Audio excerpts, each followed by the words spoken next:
Hi guys, சேனைக்கிழங்கு வறுவல் ஒரு டிஃப்ரெண்ட்டான மெத்தடில் எப்படி செய்கிறதுன்னு பார்க்கலாம் வாங்க.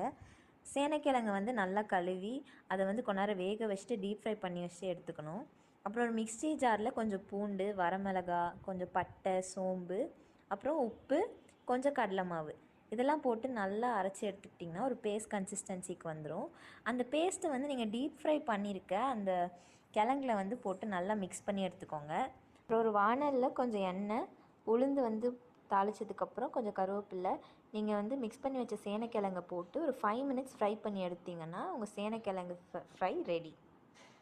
இது வந்து எங்கள் ராதாத்தை சொல்லி கொடுத்த டிஷ். இன்றைக்கி தான் ஃபர்ஸ்ட் டைம் ட்ரை பண்ணோம். இது எல்லா டிஷ்ஷுக்குமே வந்து ஆப்டாக இருந்துச்சு. ரசம் சாதம், சாம்பார் சாதம், பருப்பு சாதம் எல்லாத்துக்கும் வச்சு சாப்பிட்டோம். செம்ம டேஸ்ட்டாக இருந்துச்சு. தேங்க்யூ ராதாத்தை.